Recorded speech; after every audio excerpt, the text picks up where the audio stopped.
allegiance to the flag of the United States of America and to the republic for which it stands, one nation under God, indivisible, with liberty and justice for all. Just want the board to know that next on the agenda is invocation from my Pastor Chad at Our Savior Lutheran Church. But I was going to do an invocation on my very first meeting, just because I saw that it hadn't been done since I've been here. And I'm like, I think we need to do that. We need to pray for the county. And since I saw that we had the 175th celebration, I was like, I'll just kind of tie them all together. And with that, Pastor Chad. Right. We make our beginning in the name of the Father, and of the Son, and of the Holy Spirit. Amen. Heavenly Father, we give you thanks and praise for the blessings that you have given to Crawford County, for the people who have served in the roles of bringing us to where we are today, for the blessings of the people and the members of this county. Lord, as we look forward to celebrating the 175th birthday, Lord, we ask that you continue to be with us, that you continue to strengthen us, that you continue to guide us and give us wise leaders and great people that will help raise up this county and bless us for the years to come. All this we pray in the strong and powerful name of Jesus. Amen. Amen. Amen. Thank you, sir. Thank you. Thank you. Yeah, thank you, Pastor. Appreciate it. With that, we'll move on to the agenda. The only change that we have is we'll not be doing the first item on as far as the approval of the purchase of the check of Crawford County of a parcel of ground. This First Pitch LLC, we'll cross that off. That'll be discussed during our supervisor reports. And with that, any other conflicts of interest or additions or corrections? The agenda will stand approved with that one change. Move on to the reading and approval of the minutes. Terry. January 6th, 2026, the Board of Supervisors met at 9 a.m. with Craig Dozark, Chair, presiding, members present, Schultz, Mulbauer, Dozark, and Rosberg, member absent, Hyden. Minutes of the previous meeting were read and approved. The board approved change of wage for Tony Kiner, full-time construction employee, to engineer's office. The board had a discussion about the proposal for the courthouse parking lot, 15 South 12th Street repairs. Added to the budget, no action taken. The board had a discussion about zoning administrator and commission. No action was taken at this time. On motion, duly seconded, board adjourned at 10:53 a.m. Agendas for the next meeting are posted and available at the courthouse on Friday, 4:30 p.m. preceding the next meeting. That was short. Very Short after last week, anyway. Entertain a motion to approve the minutes. So moved. Motion. Second by Kyle. Those in favor say aye. Aye. Motion carries. Go on to supervisor reports. Start out with Kate. All right. Did have our ISAC IT meeting last week, and it wasn't a lot there discussed, but pretty much it met with Tyler and the other one to just kind of be on the same page, keeping that ball is rolling forward, which it is. So as Joel and some of them kind of work through it, hopefully sooner than later we'll have something to offer counties for those services. And the neat thing about it, and I am not an IT person, which, as you two know, being on an IT board, the nice thing was they pulled in all the players, the different department heads across, from different parts of the state. And they're just trying to come up with something that is interoperable between offices, that useful, that it isn't just you have to have different systems and this and that. So when it gets done, really hopeful that it's something that'll work well and that you'll see a lot of counties sign up for it, because it's just going to make people more efficient, smoother, better to operate things. So that's good news. How long do they think that will take? Are they looking at 2 years or 6 months? Tyler will be ready sooner because they have the staff and the resources to get it going faster. The other one is a little bit slower because they have to develop it. So that one could be a couple years out. They talk price? No. But ISAC is, I'm not to let the cat out of the bag, but I think they are also looking at all angles as far as if they need to have some type of in-house IT or expand their IT department so that they can kind of be the middleman to help with these services. Not run it, but assist. Could be an option. So I had that. I also had Region 12 last week, Thursday. Business as normal. Few things we did set a minimum of 4% on loans for the intermediary meat poultry loan fund. Say 4% interest rate? Just come down, kind of sets a floor. It's just something that we did to bookkeeping to keep things straight. They did go through, we had executive director report, we had our transfer report, local assistance report. Assistance Chris is working on hazard mitigation plans for a number of counties, towns. City of Denison is kind of big news. They're going to do a comprehensive plan as well, strategic plan. That's something we've been working on. I did talk to Chris Ty about our food pantry. And he dug into it. He said, for operational and just money, there isn't anything really there. He said, for structural, brick and mortar, that kind of stuff, there is, but not actual operational. Operational funding. So that was, he said, I looked, I tried to dig it, get creative, and just like couldn't find anything that would fit to help How that. do most of them food pantries survive? Donations, local people. Or you know, not food pantry, but Meals on Wheels or whatever they call it. But otherwise, if you guys want to look through the reports from each one of those, I got them here. That's pretty much about it. Thanks, Dave. Kyle? Well, kind of not real busy, but have a few things going on. Start off, we Conservation Board meeting Wednesday night. I want to get in chronological order, but the big take of the meeting there was they had their yearly review or yearly report. But Chris will be coming in to give that at some point. I was surprised it wasn't on the agenda, really. But where they recap their revenues and all the revenues at Yellow Smoke were up, but they were down at Nelson's Park, which kind of they thought would probably be the case with the Highway 30 bridge being closed for majority of the year, you know. Not quite half the year, but over a third of the year probably it was closed, but very during the heart of camping season, so it kind of put a crunch on prime camping season. Anybody coming from this way going to Nelson's Park, so but like they were surprised that Yellow Smoke did rebound because they were down the previous year. So They get all of the outlets for the larger campers done down at. yep, the upgrades are all made down there, so which here again might be part of the downtick in the camping part of that, because their report, just think back of this, actually started in it's not calendar year, it's fiscal year. So it goes back to the fall of 24 where they closed the campground down to do the upgrades to the campground. I was wondering about, that was what, So it could have a small portion of that be involved. combination of both makes sense that, for the first part we had that, the second part we had the other, so it makes sense. So it should rebound. It should rebound.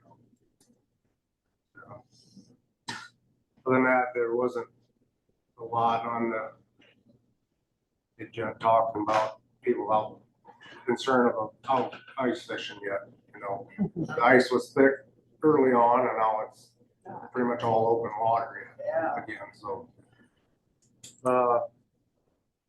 then I think the state DNR issued a warning yeah, as far as no problem there. Yep. Anywhere. that was Wednesday and there was nobody out there Wednesday, but I think early like Monday, they said there was one person out there ice fishing and I think they kind of tell them like it's not safe, you need to get off there, so. Anyhow. Really, other than that, there was just, they were talking amongst themselves about budget items and stuff. They asked me and I said, well, it's just hard to say where it's gonna be at. And I said our preliminary report as far as tax dollars came in and we just told them where we were at as far as the less in general and the less in rural. So, but I said, really don't necessarily mean how the budget's gonna turn out. Just, it's just a gauge of where we're gonna be at. Can you let Chris know, I guess, to contact Terry whenever it's convenient for him to come before the board of supervisors? They should have their agenda. For his annual report, you mean? Yeah, Oh, yeah, Yeah, they usually do. yeah, I think he should know. okay. Yeah. All right. And then Thursday morning, it was kind of a toss up between who was gonna make it, but we closed on the Charter Oak property. You had a 10 o'clock appointment. And so you called me to see if I could make it to the closing, which I was able to. And by the time I got there at 5 to 10, a lot of It's over. it was pretty near over already.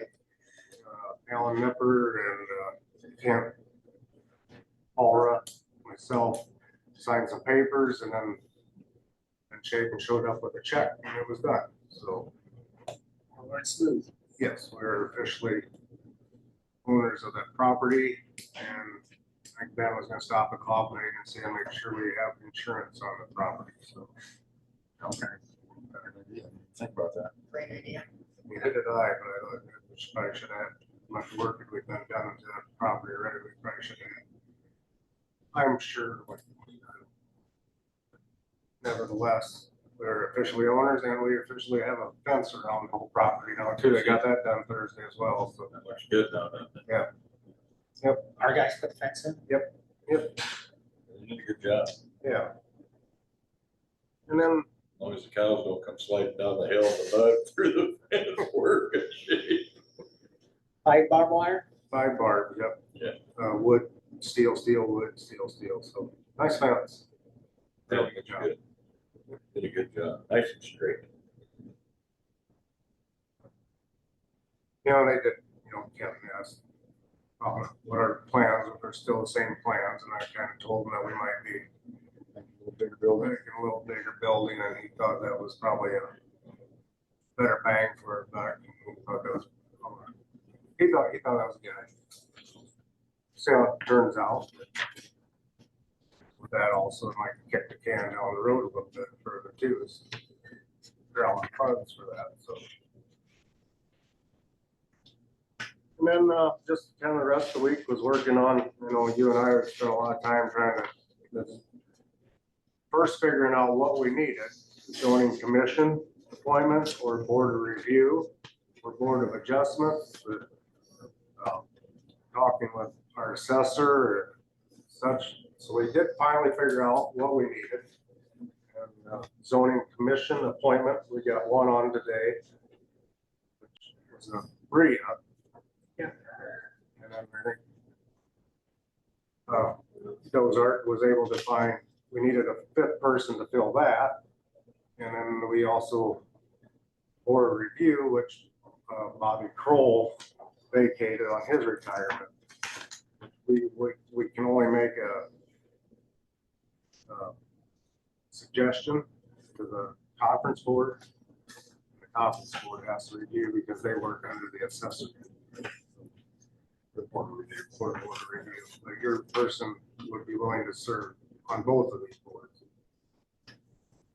Yeah, just piggyback off Kyle. I mean, I talked to Scott Bruce. Scott Bruce is willing to serve on both of those committees.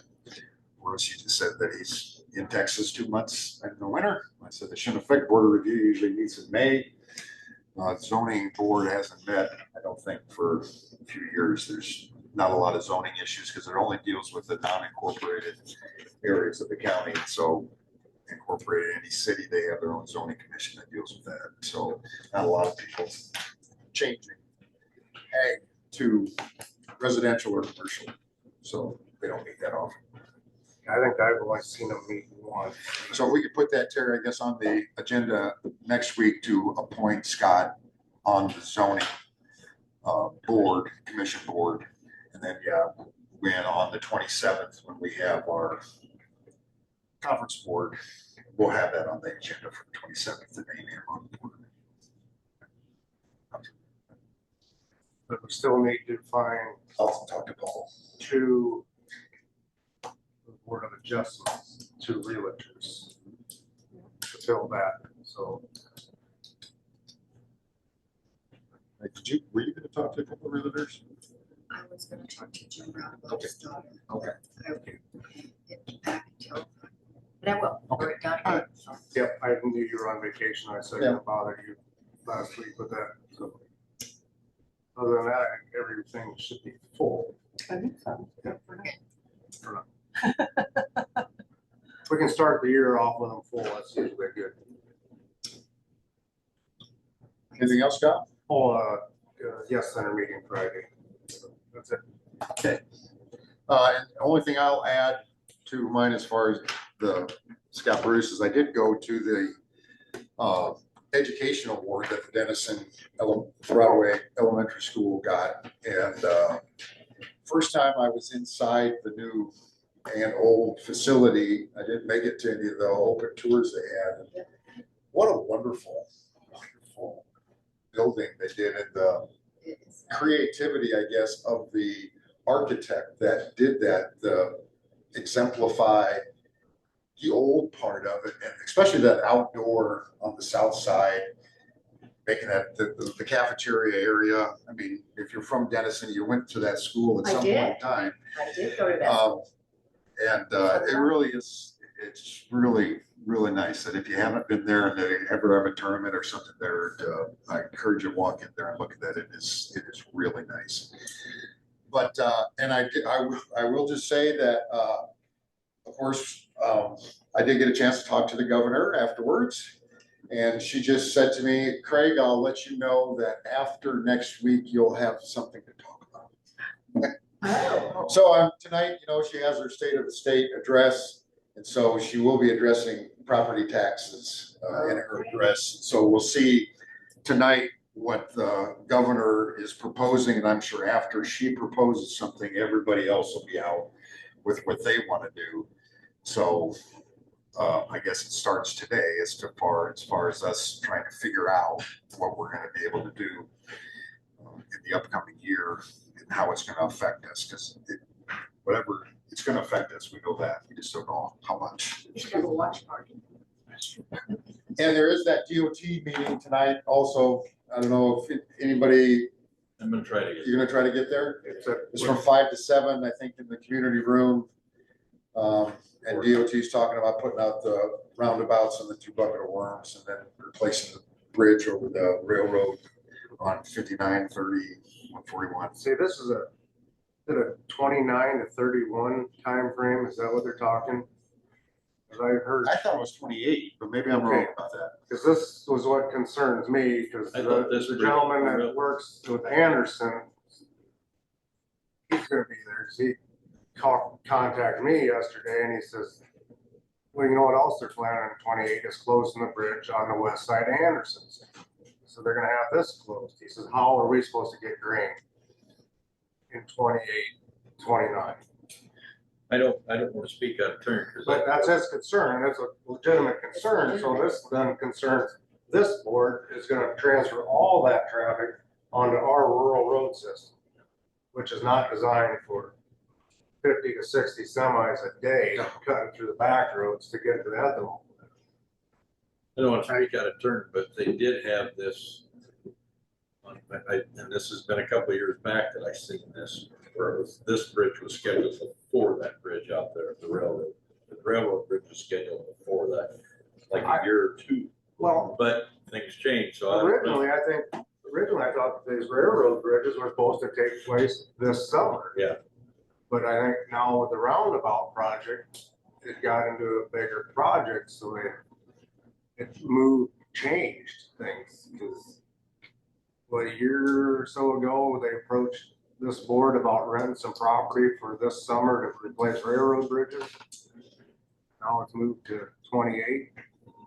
So, Yeah, so that's why, I was I planning. mean, I think it's important that we have representation there tonight, and I'm gonna try to make it. I'll try to make it.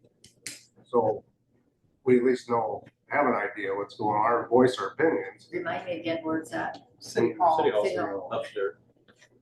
They're gonna be There aren't packed. gonna be very many people. Yeah, I would say be there early. For a seat, unless you like standing, of course. How big would the roundabout be out there? Well, Sometimes that's those are, pretty sizable. you would know, get through with a semi. Generally, they'll take all that space up there. I mean, they're gonna have to do it a little, they're gonna have to do some dirt work. Is there a way that you can build a roundabout and keep what the bucket of worms? Oh, And have people go through I mean, there? that bucket of worms gotta go. I Right, mean, it'll replace the bucket of worms. But But still, I can think you we're still have gonna traffic seventh. go through there, or will you have to close down the whole thing to do it? That's just it. I think they're gonna have to shut it all down to save do it. those questions. I think we'll have to ask tonight, because I don't know how you can do it. The only thing is, Because the I south think you one- can still have 59 traffic coming from the north. Because they're doing that, it's gonna have its own lane, which the problem with them, usually, in time especially, nobody slows down. You're right through that. And that's my biggest thing, as being a trucker, I see it a lot. This weekend, I just seen it, is the cars racing around the circle to get ahead of a truck that's coming up to it. So I don't want him ahead of me, he goes too slow. You see it? So you see them cutting off trucks a lot. I mean, it happens every time I come up. If there's traffic busy, it happens every time I come up to a roundabout. It's frustrating. I mean, because courtesy is absent.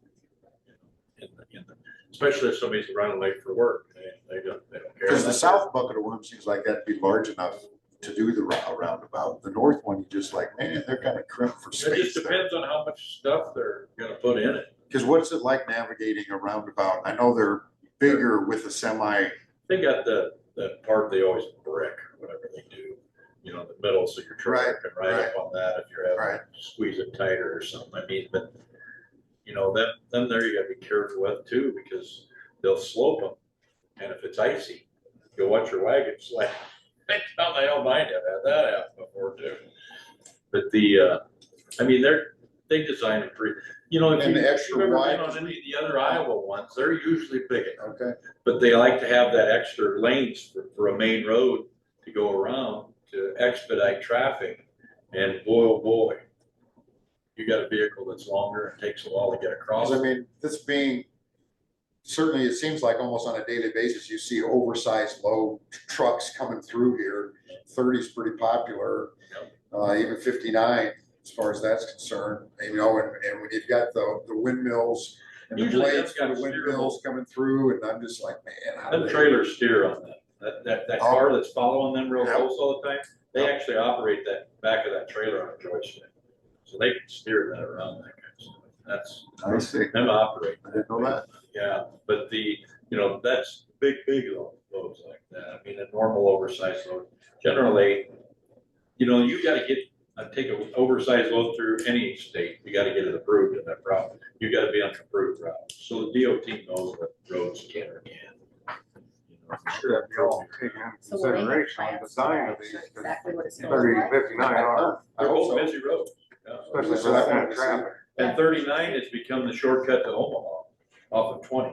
Okay, question. I mean, you just think about the truck traffic that comes down 39. So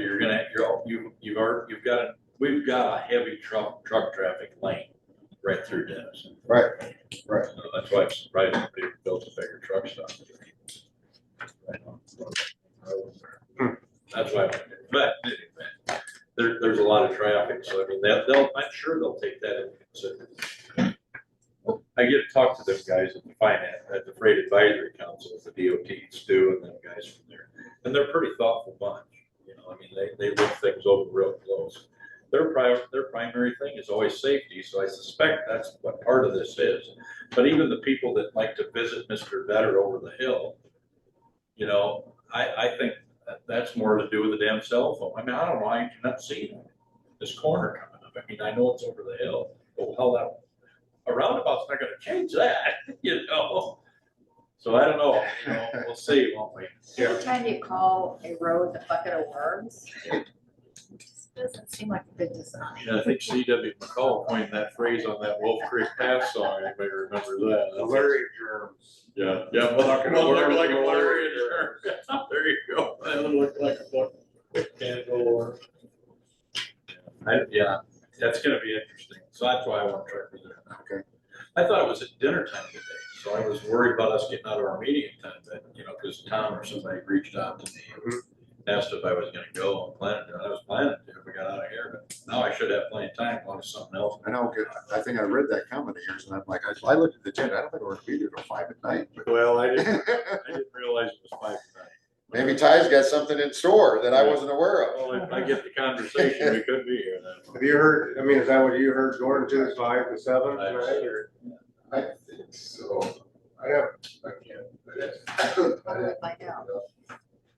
I just went back after I seen your comment and looked too, and I thought, was there something different? Yeah, that's my mistake. I was thinking it was at noon. I don't know why I was thinking that, but I wasn't.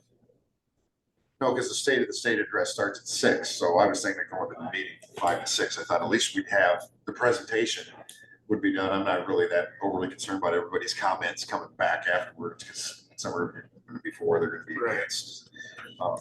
But I just wanted to see the presentation of the, you know, with the plan. I just hate that they're turning all this stuff into these roundabouts. I mean, I'm frustrated when I come up to one. And it's for what reason I said, it isn't that negotiating, it's that hard. It's negotiating the traffic that's in it, that's the challenge. I mean, we don't have wrecks though, so I would assume that that's their main objective. I mean, they're certainly more popular. I mean, my son lives in a new development in Fargo area, and there's 3 roundabouts we go through to get to the main thoroughfare to get, you know, and you do get accustomed to them, you get used to them. And I can see, I think when I first read about this instance on Facebook, I believe it was presented, and it seemed like not anybody, but most of the people over the age of 40 were against roundabouts. And most of the people under the age of 40 are used to them. And they're like, that's no big deal, I love them.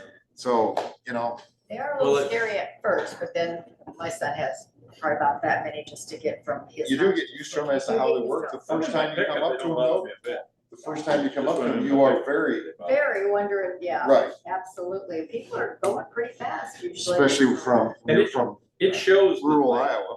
they'll I got have used to that lane coming down on 59 on that north one, just gonna have an extra lane there so that they don't even get involved in it.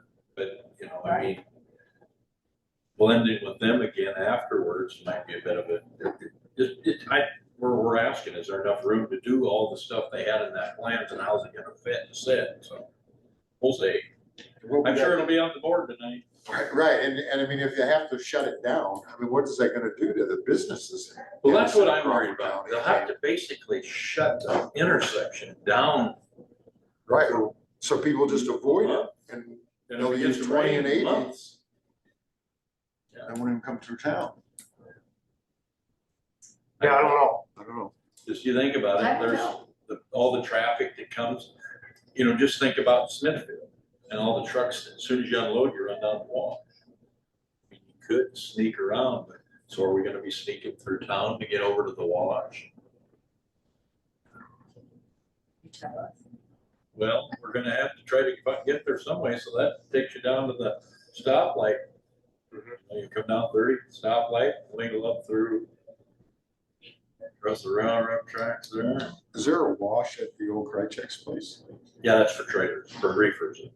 Just for reefers. Just for- I got you, okay. Yeah, they do a really good job. The, both places do a reefer washes, so it's true. Well, we can sit here and speculate. Right, exactly. Well, no Ty, time. anything else you wanna add I on your report? only had one meeting. It was Military and Veteran Affairs, my Military and Veteran Affairs Committee for NACO. And didn't really discuss a lot of stuff other than there's a group that the VSO, Veteran Safe Service Officer, And there's a group of them that are putting together a training program. I think Louise could probably help them train, mind you, but they're to train new VSOs to get it, you know, so that there's more available out there. There's really no training system for them. I understand. Once you get in the job, you know. So, but this is supposed to be an advancement, you know, make them better. I was kind of missing out on some of the details. My audio wasn't the best, so I didn't get all the details. But I'm gonna have Louise check on a little bit if it's something she needs, but it might be something that some of the other VSOs that she knows get some added training from. You know, I mean, she's been doing it for us for so long, and you know, they're talking about things that, you know, must be a lot of these VSOs don't work as hard or don't have the ability or knowledge to do what Louise does to help get their percentages up on our percentages up on our care. Call it the passion. Lack of passion. Well, it could be that too. Hers But I is mean, a passion. yeah, I mean, she takes it as an official challenge to get all of us to 100% disability. She absolutely does. It's impossible to do, but she don't look at it that way. We'll try. You know, that's kind of her attitude, which is good. We're fortunate to have her. I mean, she's done a great job for our veterans, but you know, it sounds like the others could use a little bit of that tutelage, and so there's that coming. But they're one was I'm thinking Oregon or Washington, spelled down in LA, so it was kind of starting in LA County there. But this county VSOs working together to try to make a better system for them. So that was about the only thing they discussed. Really, it was a short meeting this week. I think everybody's gearing up.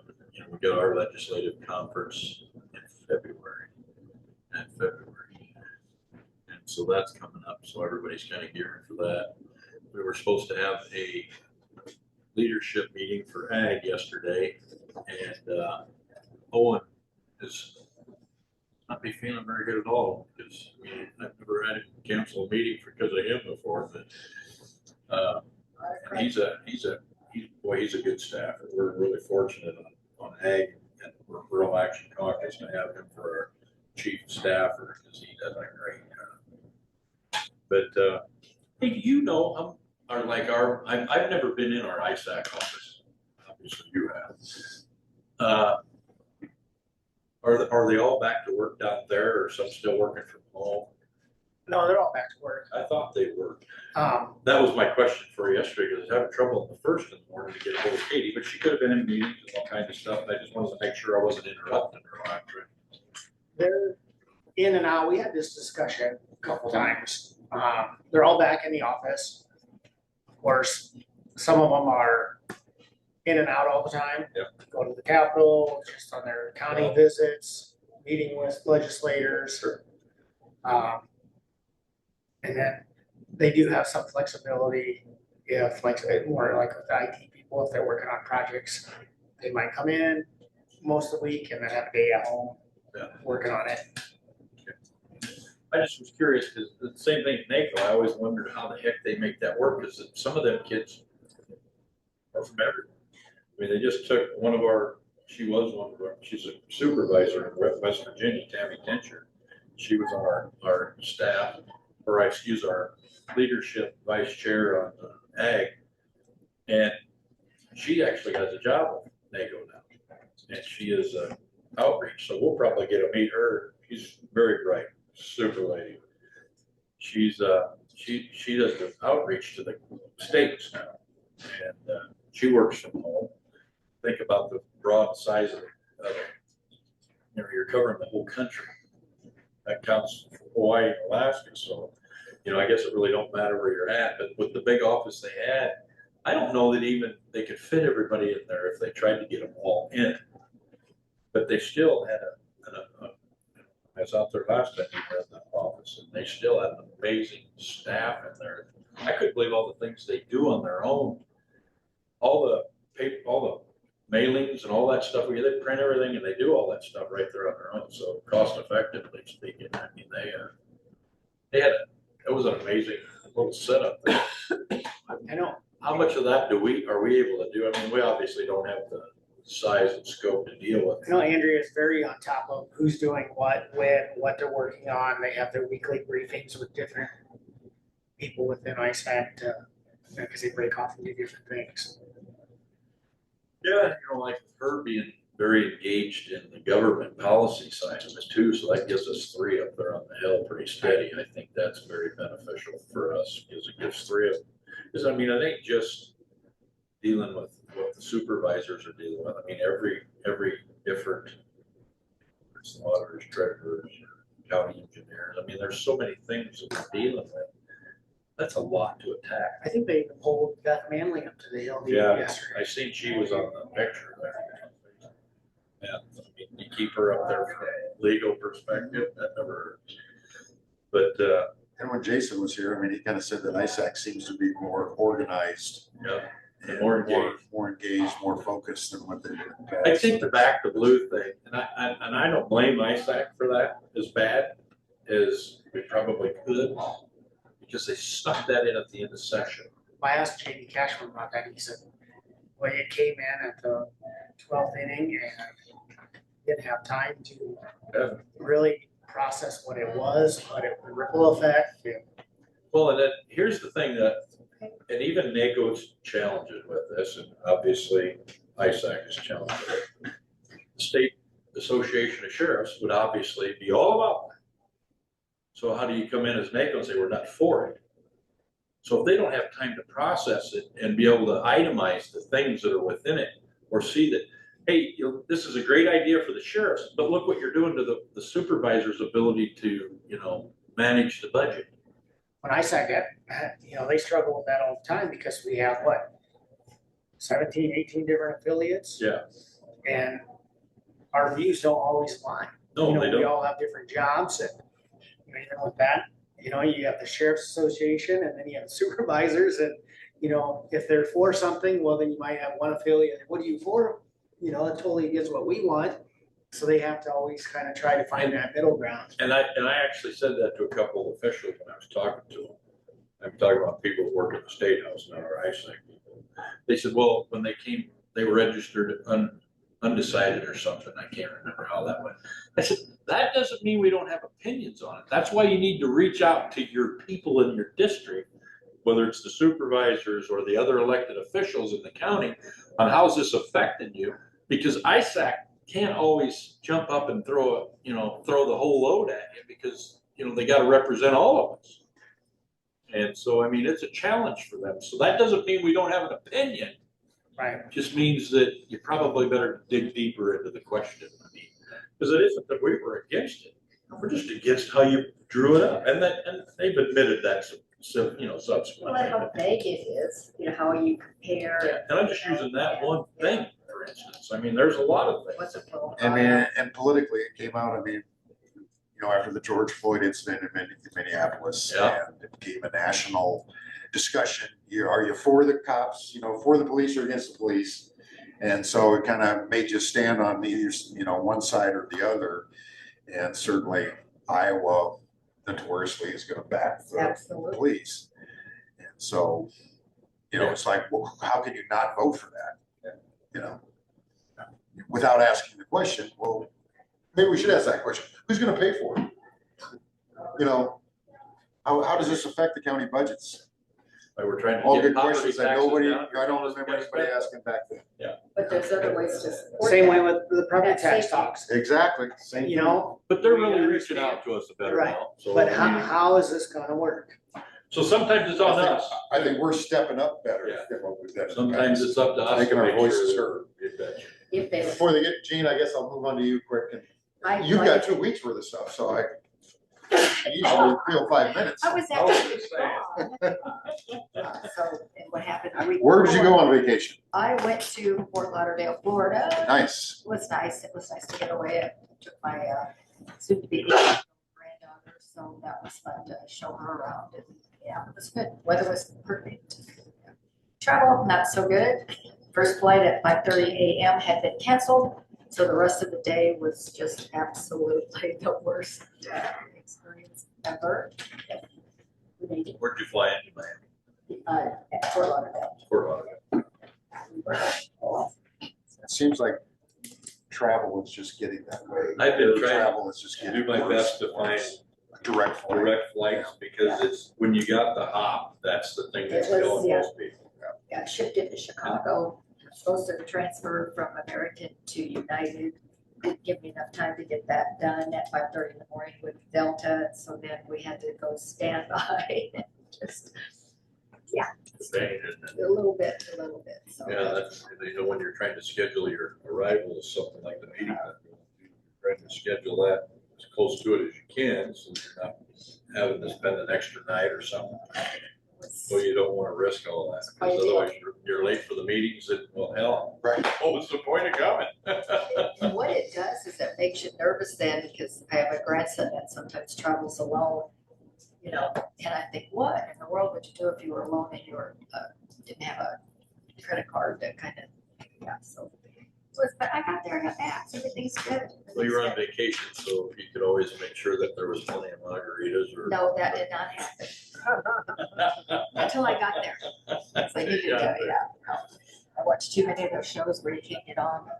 So, Yeah, that's not good yeah, either. but it was quite a We deal. don't have to drink them all. Oh. What? Oh. Anyway, Novel idea. I've never thought of that. That never crossed my Never crossed my mind. mind. yeah, it was good, but next week it will be a full week, so. Okay. yeah. You don't, how do they say it, tequila, you don't have to eat the work. It was good, it was a good experience. But it actually opened up your eyes to that not all travel was, but coming back, it was spot on perfect, so. Have fun. Okay. Whole day in airports, yeah. Thank you. Oh, we've got about 2-3 minutes. I did have one other Okay. meeting I forgot to bring up. I did have early childhood Iowa State Board meeting last week. That was a pretty long one. It was 9 to 12:30. A lot of things that we're trying to decipher there as far as what the state's gonna do, redistricting. We've pushed back on redistricting and we said we don't even know what the state's gonna do. We shouldn't feel like our local ECI areas have to try to preemptively align themselves to match some hypothetical district. I will give Emily Westergaard, she's the chairman of the board right now, a lot of credit. She has dug in and really, she's been hosting meetings with the board, a few of us at a time, and district directors, kind of get the feel of what's going on and how we're operating. We came up with, we really want to systemize and come up with what needs to be done so each area knows exactly what they need to do to be in compliance, what's required. One common theme that across the state board, the directors, was that there's this huge distrust with the HHS and the state staff and what's going to happen. And there's a disconnect. Maybe you see it at the local board, but we have a lot of meetings. We're going to meet every month or every up front. It's going to be more than that, but to kind of get the state board in line and what we're in compliance with our bylaws, it's really trying to structure things to be better. But the wild card is we don't know what the state's going to do. Yeah.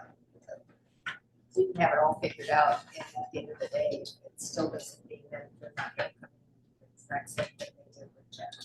One thing that Emily brought up we need to have, and HHS told us that it wasn't in their wheelhouse, is we were asking for legal counsel.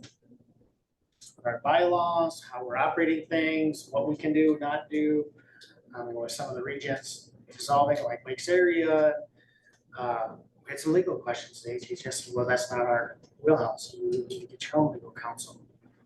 So that's going to probably cost the state ECI $20,000 to reach out to Attorney General's office and have somebody from their staff come in and help guide us through some of the legal process. You need that. They can't expect you to know the legal aspect and then go through it all and find out. You absolutely have to have. So it's kind of a catch-22 because you're going to spend this money for legal counsel that they're not offering, but yet we need to have it to make sure that everybody's doing things right. It's interesting board to be on.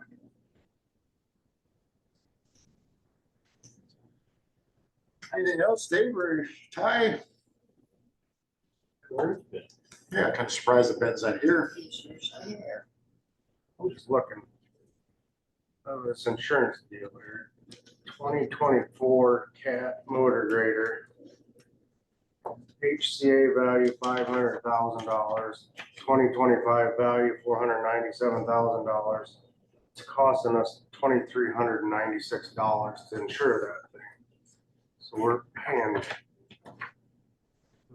We're paying them. I'm trying to figure it out. It's not really costing them anything. We're paying for that replacement cost. Yeah. Full replacement, new cost. Yeah. And it's all coming out of our pocket. Not really. Morning.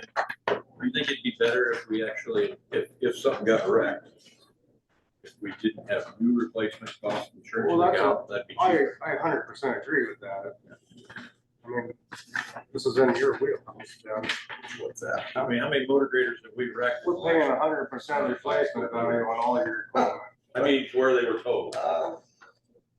Boy, I guess I couldn't say. I was gonna I say, know there were been Zero's a coming in couple handy. incidences, totally wrecked and towed.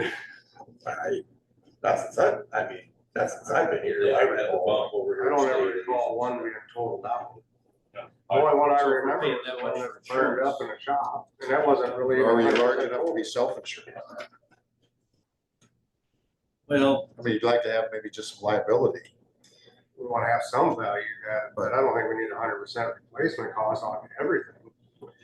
The two great holes are 100% replacement. That's why I sent it to like you. cats, I'm gonna I worry about a tornado affecting one of them. We use the great holes ever? Yeah. These little trees. Yeah, it says if you do not wish to accept evaluation. Well, that, we're gonna have that discussion with Kurt Miller here in a little bit, so. I mean, we do a lot of the work to, We gotta have something to replace. If something would, we do a lot of work ourselves, and just I kind mean, of. if we Well, I have mean, to this have some is- on reserve because we want. Like I said, our dozer that kind of had We got, that we had the transmission, go on it. Well, I understand that. I think we're paying insurance as if we had a do we really need to carry? tornado wipe out every piece of machinery in our fleet at one time, Mhm. and we needed to replace it all at once. Right. That's what we're paying insurance for. I think we could find a lot cheaper alternative. I think. And accept some risk on the county's behalf. Yeah. That's where we're at. And do you think we need to have 100% replacement costs and all our equipment? 100% on all of these items. Yeah. Probably not. That's all. Yeah, you say Kurt is, You know, Yeah, he's on the. that's what It's on the agenda. that's what we're currently doing. yeah. We're thinking of looking at some different avenue. Well, It's this, definitely worth the conversation, what an alternative plan this would be. Because like I said, I can't see, like you said, tornado coming wiping us out and all of our equipment having to I replace. mean, even if we had to buy something did get wiped out completely and we had to buy a used motor grader, they're pretty cheap, the way it looks to me. You had to buy a used motor grader to get you by until that one came due on its cycle. You see what I'm saying? I mean, if that one that just got wrecked has 5 years before or 2 years before, just to replace it, so that we have something serviceable to get by until it came on its schedule to get a new one. Then you can just get a used, and the used ones, I mean, look what they give us for resale, because they said there's nobody would want them. Or there's no hard, not a heavy call for them. Also, it should be easy enough for us to find. As a temporary measure, so that'd be just, I know we try to keep very current in it because with our fleet, because that's the first line of defense out there when we have, they gotta be on those roads every day. And then when the snow hits, they gotta be running, they gotta be up to snuff. So the tandem axles and the motor graders are two things that we just have. Gotta go back that policy that, let's just hit somebody else. And I think Yeah, like better the policy, get some new ones in. When I mix them regular with the highway traffic, like trucks. Yeah, it's cheaper. Did you see trucks in the winter? Snow, snow, they're upside down in the ditch. You see that? Yeah, they're talking, you're seeing this type of conversation. different things like that. If somebody gives you a bump on a slick road, I mean, I'm just thinking the about ditch. if this was You know, my I mean, equipment, so I could see, on the I think Highway that vehicles. 2008 is when it really jumps out, You know, that the the big difference ones. is 1,100. To replace a Mhm. pickup, That's, we need new value for the life of it. Yeah, it's going up $1,100. yeah, well, Or something that we could afford on the general, I mean. that do we- jumps how many out pretty pickups we heavy need for that? in the Not very many, I would 2014. say. I mean, I'm gonna say that's more likely than motor car. Regarding that policy, a lot of that policy, the liability, like it should that be involved in incidents and we get injured, you know, it be on Full that liability. specific vehicle. Yeah, we need full line. So. You'd have to have full liability. This is replaced, this is if we had to replace it. You got an agenda, Ben, or? Yeah, sorry. Got you, Kyle. Hijacked you. I hijacked you. Cut you off guard. Knocked you off your Say before I forget, while he's handing out the agenda is, I did contact as far as on Thursday when we're having our celebration, past supervisors, Dean Hargens, Steve Allmer, Randy Coolman, and inviting them for Thursday. Was there anybody else? Or was that Jerry Bowler. Mark. I won't break it down. I did not get over journal. So if one of you wants to wear a cowboy hat for me, I won't be here. Would be the same. Go ahead, Ben. Well, got one more week here before we have our letting for the HMA project, so we'll be anticipating that coming right up, but until then, we don't know what we got. So, the 21st here is when that occurs there. Bridge crew is, we're shut down. A bridge crew, they are working on action item things that we have identified through inspections. Casey has just wrapped up his large diameter culvert inspections, and I know the bridge crew has been going around to a lot of last year's inspections on the tier that he had inspected last year, and they've got some good weather, so they've been kind of addressing some issues that we got around some larger diameter culverts and some bridge issues. We've got a good blessing of some good weather to be able to get some work done yet. So, but that's what the bridge crew is up to. We're going and fabricating components, of course, for next year. We're just say crew shut down. Discussion on the public meeting for this evening. Are you gonna be there, Ben? I am. Okay. Yes, Good. certainly, I want to kind of know how their project plays out, kind of the timing of what they're looking at. I know they kind of give a general time frame. Looks to me that What was the time frame? What year? well, look to me that they're looking at a 2028 letting. Okay. Summer 2028. I'll hand out these items here. This is We discussed it.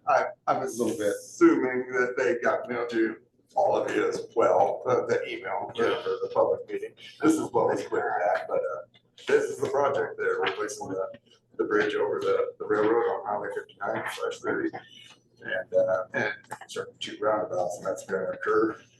Well, their construction looked to me like they're looking at the letting in 2028, summer of 2028, to begin in the fall, possibly construction beginning in the fall, which is good for us. With the Donna Reed Road project, it gives us that little bit more flexibility. We are anticipating the possibility of not having any of 2028 available to, because we really can't have both them projects going on at the same time. When we do the Donna Reed Road Bridge, you know, I don't believe we'd be able to detour, of course, on 59 and have 2 accesses to Denison closed off.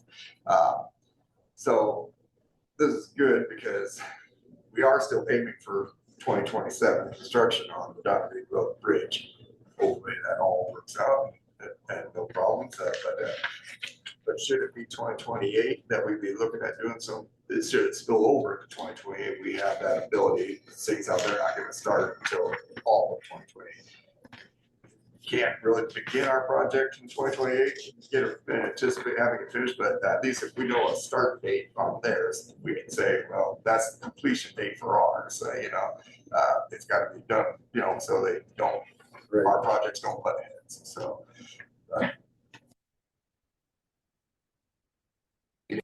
This evening,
it was 10:15, 10.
Nothing, there's not going on. That doesn't make any sense. You know, in roundabouts, if you're in a big truck, you know, this is my biggest thing about roundabouts, is the cars will see you coming up, and hurry up, get ahead of you. It turns the roundabout into a little bitty racetrack. They're all darting to get ahead of you before that truck gets out there, he's slow, you know.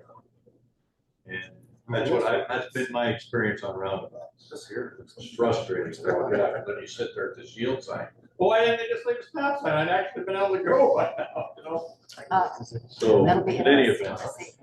Will we? Yeah, like I said, this is just gonna be very interesting what they have to say about it and what the other sentiment about it is.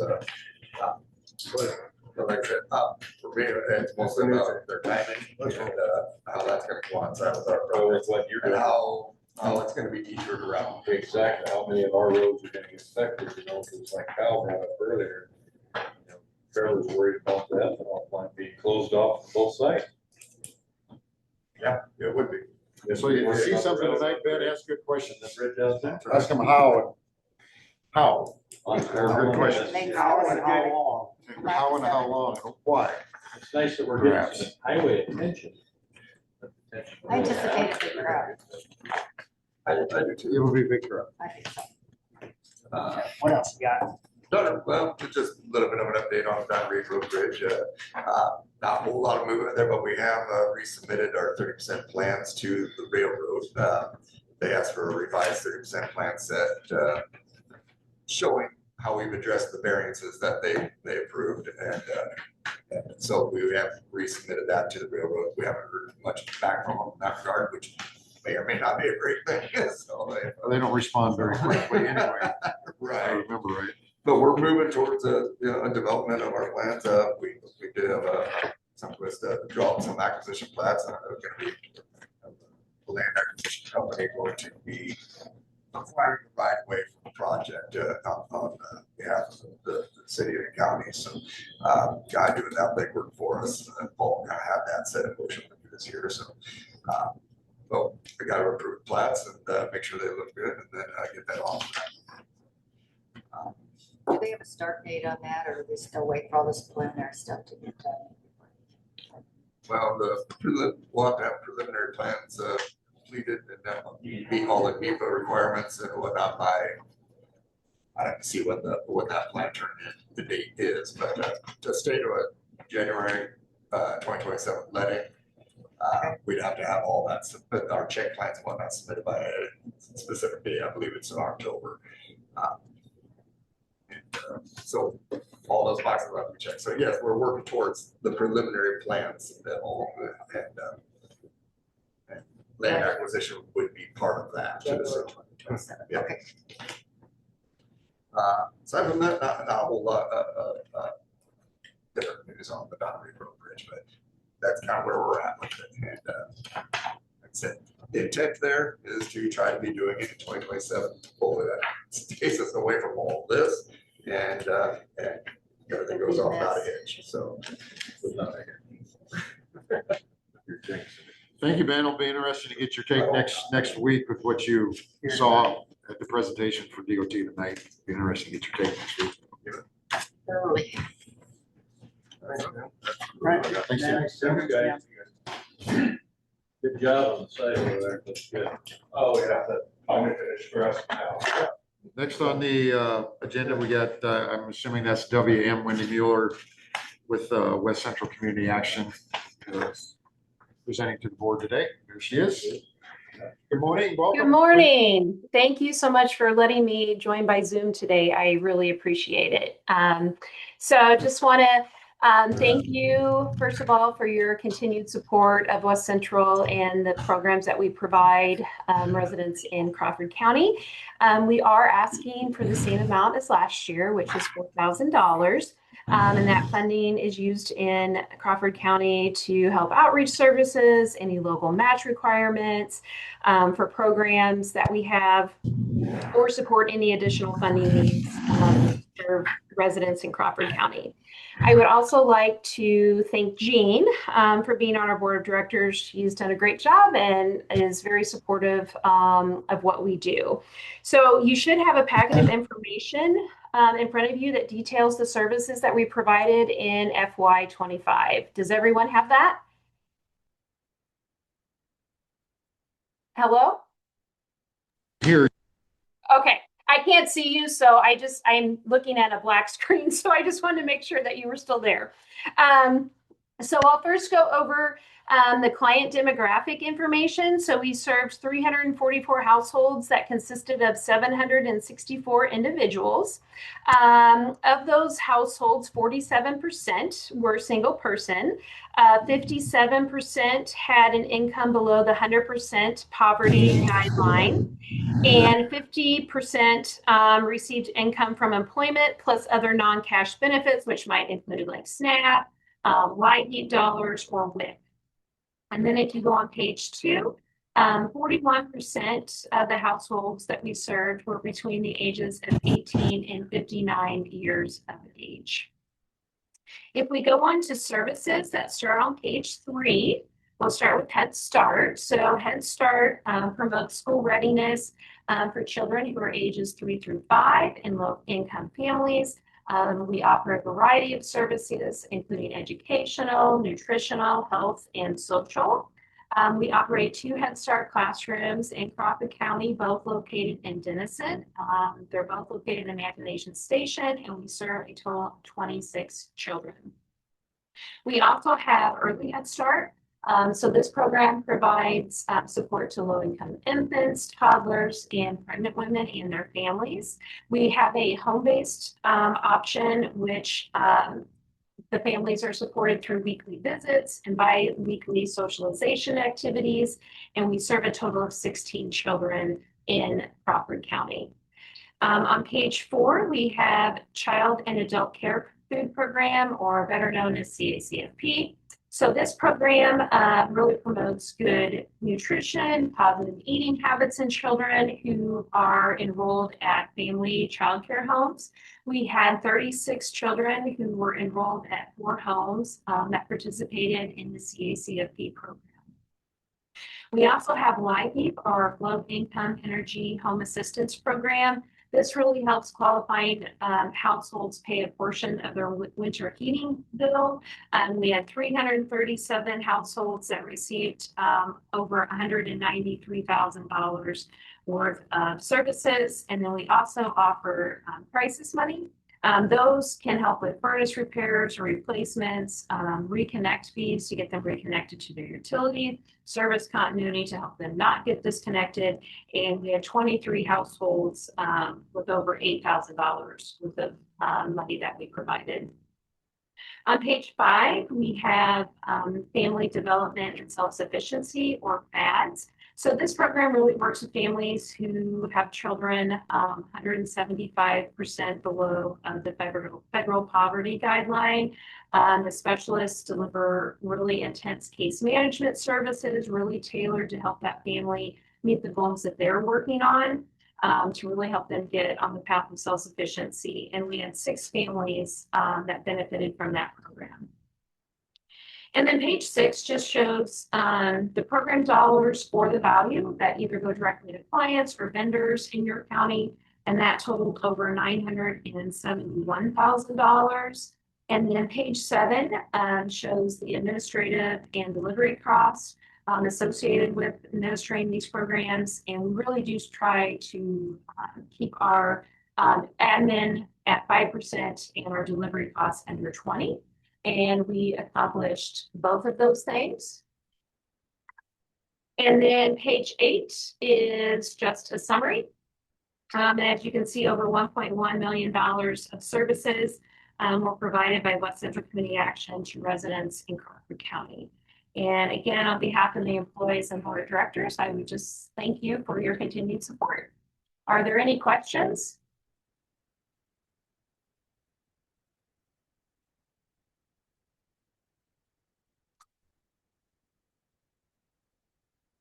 Any questions?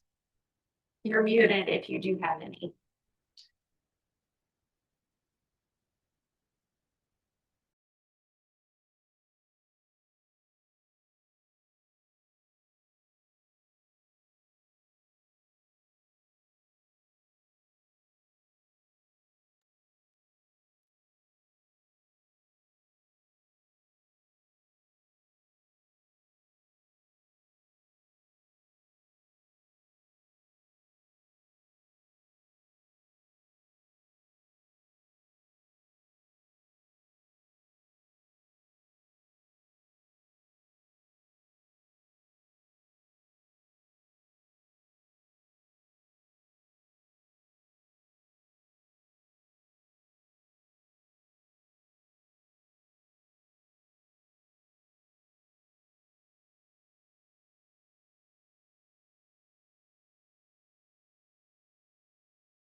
You know, right now we don't have.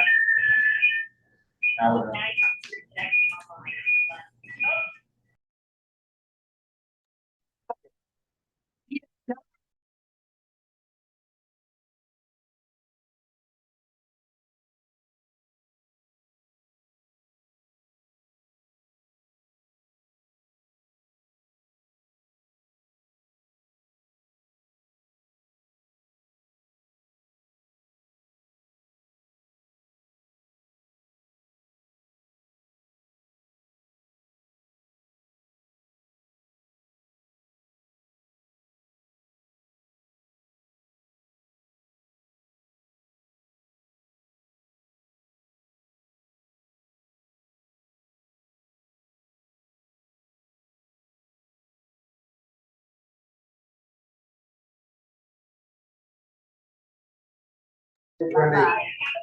You too. Bye, Wendy. Next up, we have a discussion, Dean Shade with IMWCA. Good morning. Morning. Morning, Dean. Welcome. Thank you. Wish I was here with some better news. Well, you can make it, though. Well, then I guess you can leave. We're only taking good news today. Yeah, I get that a lot.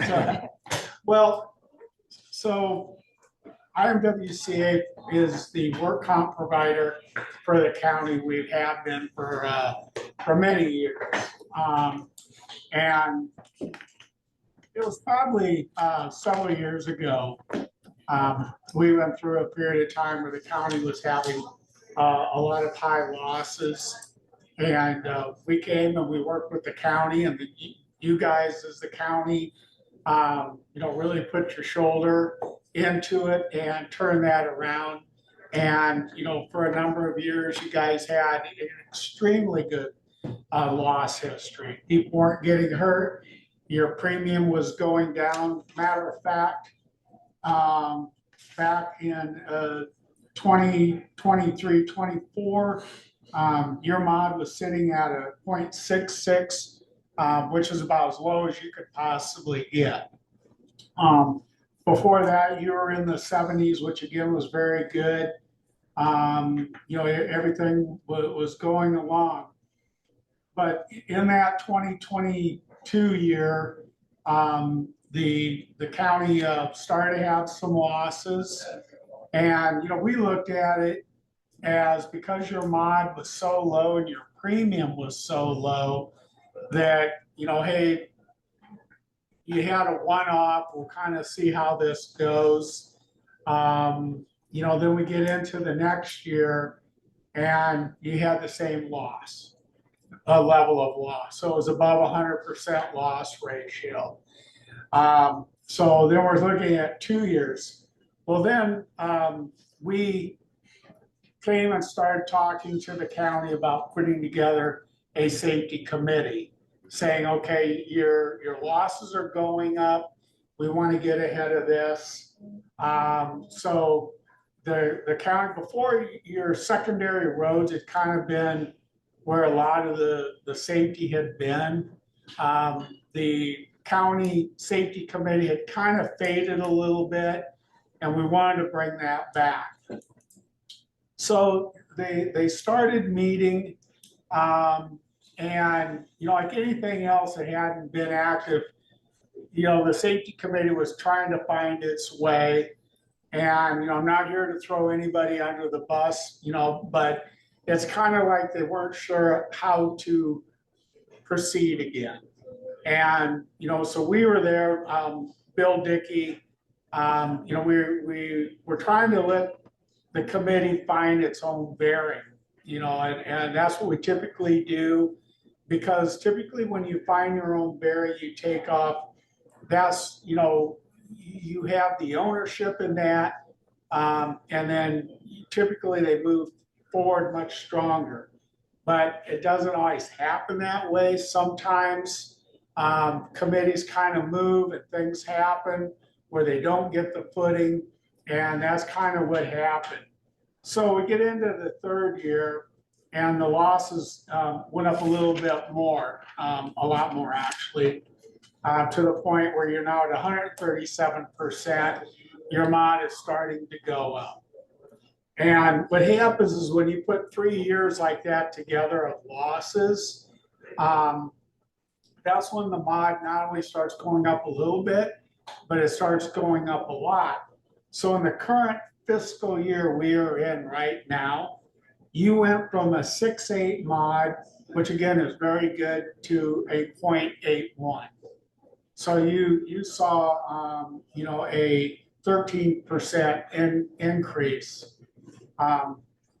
And along with that increase, you also lose discounts that we give, so the lower the mod gets, the more discounts we can give you.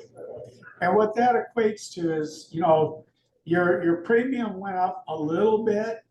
And part of that was a payroll factor, so we always have to include that in.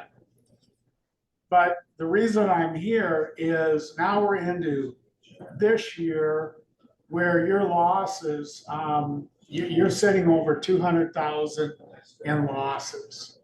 And that's on about 80,000 of premium. So, now we're seeing after 3 years, it's no longer, you have a low mod with low premium and, they'll catch up to it. We're seeing the losses do this.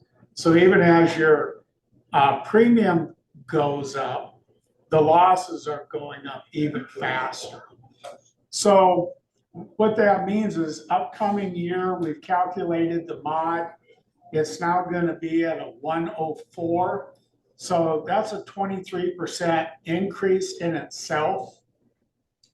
Then on top of that, with the discounts that you lose, you're probably looking at going from 79,000 in premium to over 100, which is not good for you, obviously. It's money you could use other places. But it also means that we're seeing people getting hurt, which is not good for you or them, because that means people aren't, able to do their jobs. So, with this history, 4 years ago, the IMWCA Board of Trustees approved what we call a high-level risk management action plan. And unfortunately, you guys fall under that criteria because of the 4 years of 100% loss ratio or more. Actually, it's 2 years within 3 years. But again, because we kind of slowed down to see at the beginning if you would correct yourself, you've kind of been there for a while.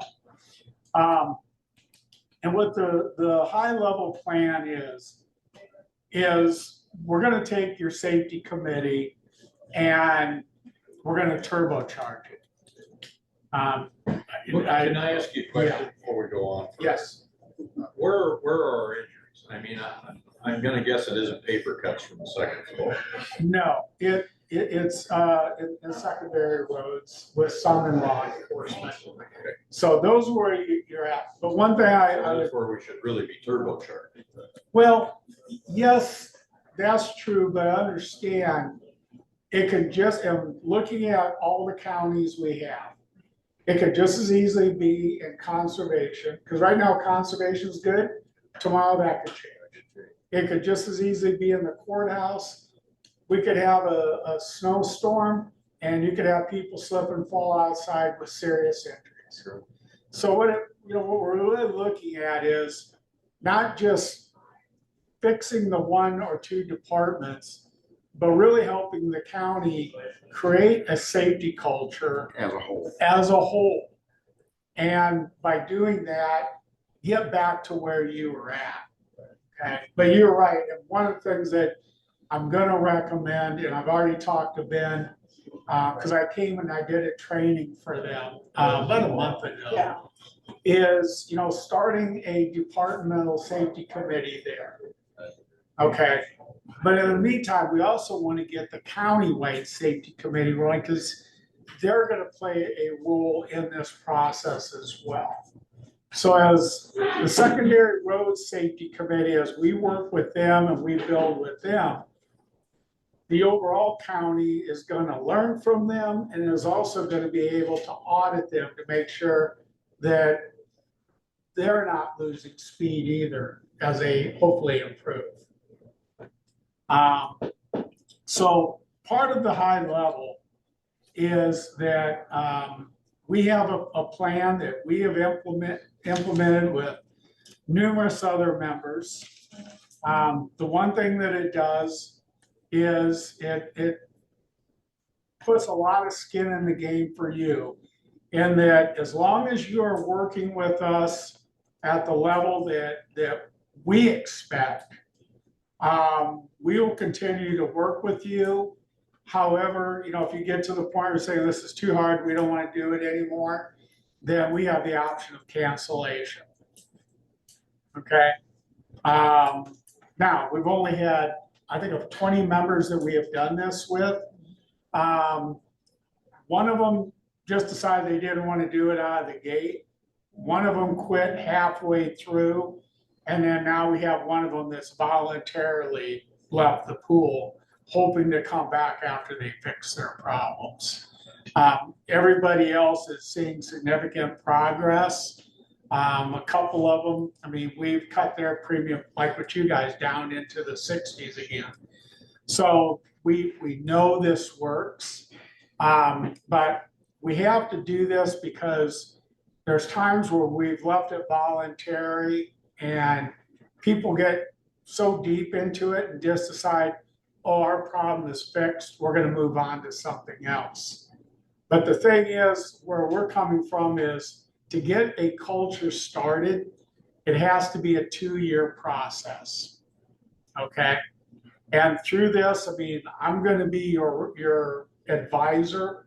So I'll be coming to work with the safety committee.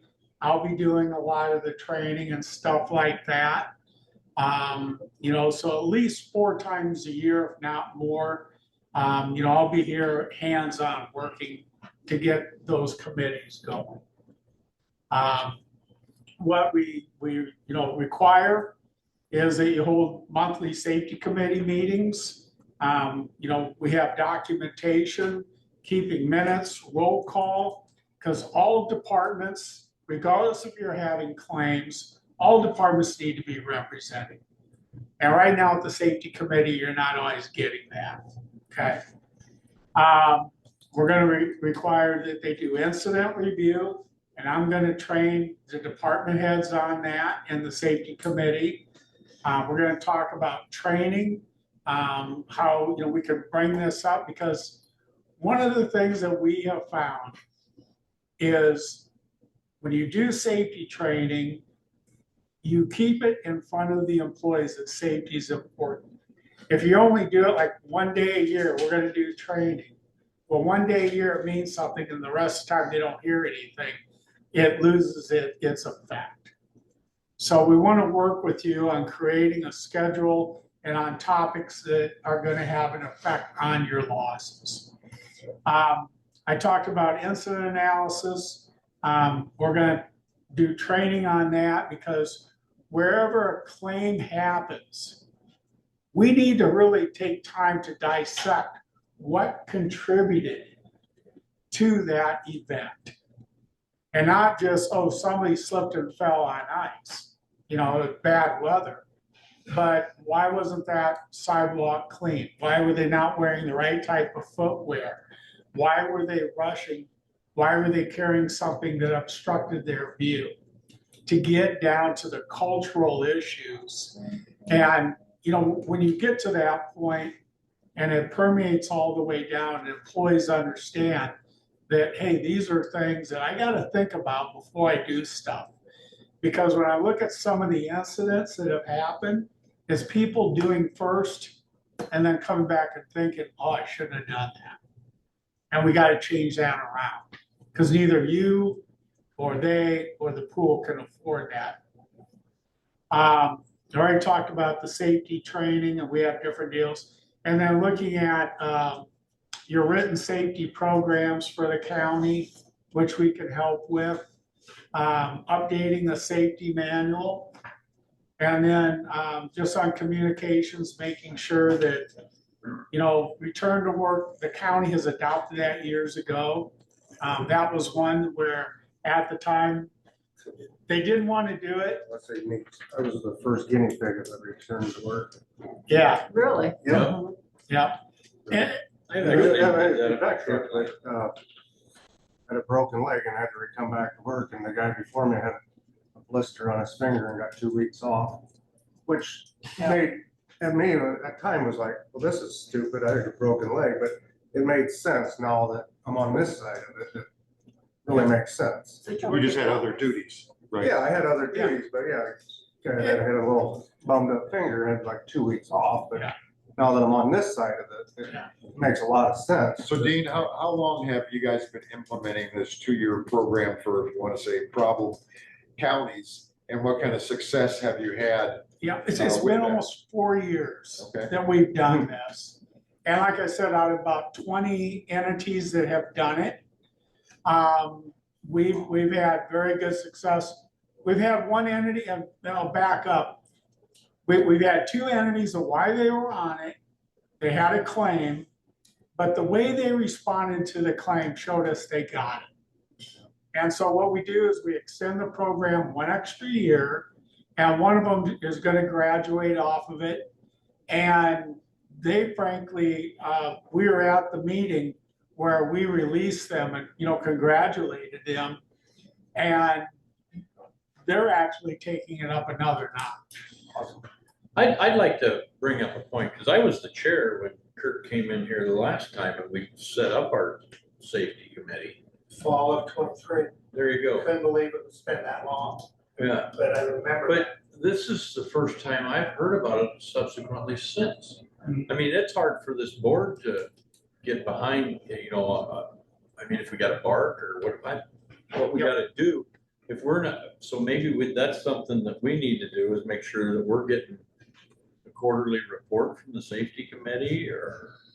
One of you could be a member Yeah, too. one of us should be on. Yeah, Yeah. we do have a lot of them where the board is on it, Yeah. but we also have some where maybe they don't have a board member, but the board gets the minutes. That's part of our communication plan. You get the minutes. You get a version of the incident review. Yeah. And that way you guys know fully what's going on. But I would suggest that the most effective system that I have seen is to have a board representation on the safety committee. One of the other things is that, as you know, you're dealing with other electeds. Sometimes they say, well, you're not going to tell me what to do. Well, you have one tool above all else called the budget. And one of the things that we can provide you with is a cost of risk allocation. So if a department decides that we're not going to participate, the one thing you can do is say, well, you're going to pay them for that luxury, and we'll adjust your budget. You pay for your own premium out of your own budget. And our experience is everybody pretty much falls in line after that, and make safety a priority, if you will. And we want to switch safety from being a priority to being a value, because priorities last a couple of years. Values, the reason I talk about values, we're talking about human life here. And for you guys today, you obviously, the budget is something you have to be very concerned about. But at the end of the day, a lot of people down there, they're your friends, they're your neighbors, it might be some of your family. We owe it to them to give them a safe work environment. And, that's the kind of value that we want to instill all the way down the line. I appreciate it. I mean, 1.04 is, That's the worst I've seen it. I think we were almost at, were we closer to a 2 back when Oh, I don't know. You were in the 120s, I believe. I can go find I mean, out. like, back in like 2008 or something when Back when Kyle was here, we were really bad. we were pretty bad. Yeah. Was it a walking boot? Yeah. Maybe Kurt remembers, I don't know, we were bad. Well, I remember coming up here when Paul blew a gasket, quite honestly, and couldn't believe some of the things were in place. Mhm. And now they got to be good. And Dean and I visited, and first off, I apologize to each one of you. I thought this was like 10:30. I was sitting up there. My apologies. I wanted to be here. But then it did get good. And when Dean called me and said, here's where we're at, it really kind of surprised me. And then I looked back, fair question you had, Ty. In 23, we came up here to be on the agenda about getting it because it was starting to show some concern for IMWCA. And I think that first meeting, there was some, we really needed, why now, all that kind of thing. Then the second time we got on, I think we had some of the department heads here, and then we conferenced in Kim Finnerman. She agreed to be on it, and we thought things were going the right way again. Well, now here we sit, and my thought is we need to get back to everything he said and I missed, and I again apologize. But it's gotta be a focus. And it is about keeping people safe, but it's about dollars as well. And both things you guys are concerned about, so. And I think one difference is with the safety committee, Kim had it. Then, you know, they had looked at, well, let's rotate it. And again, not throwing anybody under the bus, but that's hard to do depending on positions. What we have found that works the absolute best is to get a safety person, a safety coordinator, one person that can take the lead. And, you know, they're not here to do the safety. They're here to help the departments do their role in safety. So for example, down in Montgomery County, they have a person, she was a dispatcher. And she had an interest in safety and worked with the sheriff, and the sheriff said, yeah, we need to do this. And they gave her the time to, you know, take the lead on the safety. She puts the, you know, gets the safety meeting set up, the agenda, and, you know, they've cut their premium in half. We have a person over in Harrison County. They have a person in the assessor's office. So the thing is, finding somebody who has an interest in this and somebody that you're going to be able to empower. You know, some of them get a little extra stipend for doing it. Some of them just want to do it. You know, however you guys come up with that. But trying to rotate it, it works, but not very often. You see that position land a lot of times in the secondary roads department or the sheriff, because they're the bigger, they have more employees, they're out and about. And have the more dangerous jobs. Yeah. It has more of the secondary roads. But again, some of them I've seen, like I said, having dispatch, which, you know, could be the sheriff's office. But, you know, I've seen them come from all kinds of departments. It's really more the person, if they want to do it, somebody who's respected and given the time. Those are the three things that really ring true. But that's also with the roads and the sheriff and generally conservation. Those are the areas where typically, you know, we see more of an interior safety committee to supplement the county-wide safety committee. So when they do that, they may have a person that says, yeah, I can do both. I like the stipend idea. You're gonna be asking this person to do a fair amount of stuff. And right now, it's gonna cost us $20,000 to not have that team, you know. My mind goes right away. I mean, if secondary roads is one of our bigger departments, Tim Berry be interested in jumping into something like that.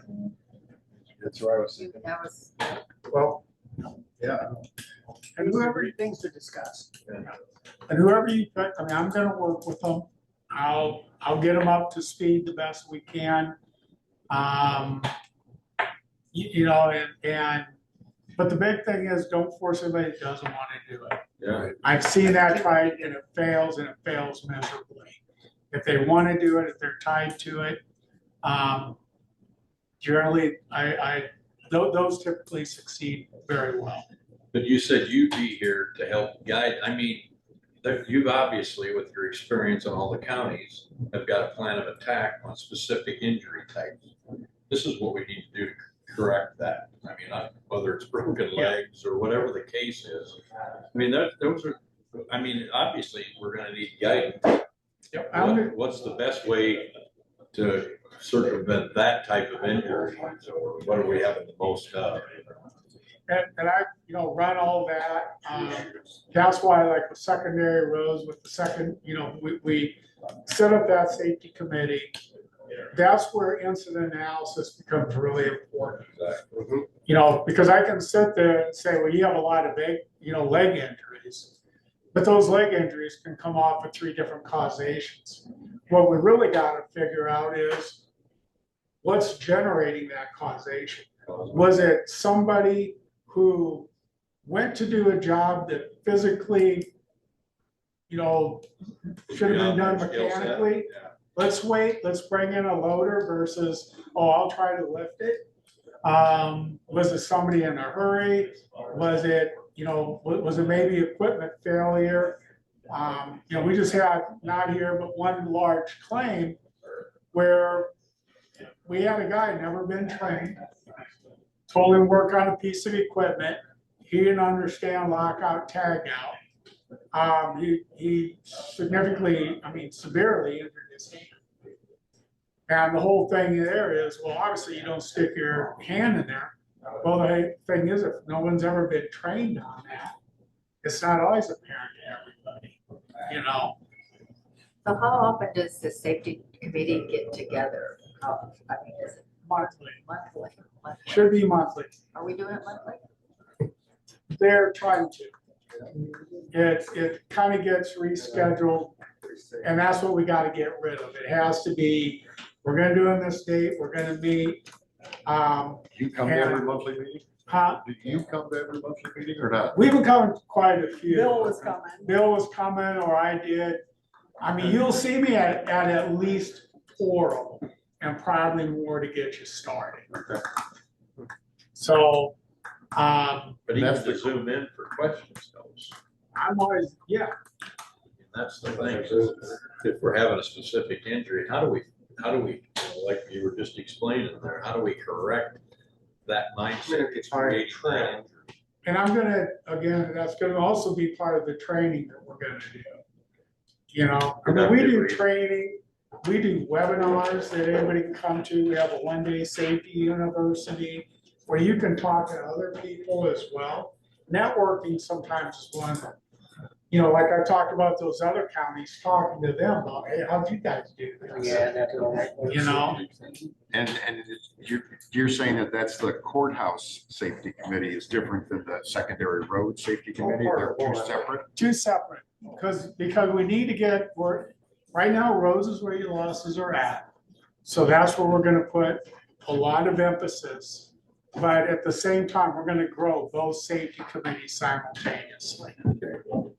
Public health fit in with that too, because I can see a whole Yep. different area of losses in that department versus even secondary road. Yep, they're the same thing. Especially with the That's home why health. they're gonna be on the, Kim was part of our incident Yeah. review. Like because they'll be in the committee as well. But should they have their own unique kind of safe, or not so much? I think what we'll do is let's focus on the countywide, the roads. And then what we'll do is when we get that rolling, then we'll start looking at these other departments to see if we can build something within there. Okay. We just got to make sure, I'm asking you to move a big battleship here. I can't have you move that battleship in a 1-acre pond. I gotta have a little more leeway to get You you don't turn know. battleship around in Yeah. a farm plot, I get it. I Yeah, think the adage goes, give me 40 acres and I'll turn this rig around. Well, they made a song about that. I mean, there's value here. I mean, obviously, the safety of our employees is the Is there a number one. volunteer from this board that wants to serve on the safety committee at the courthouse?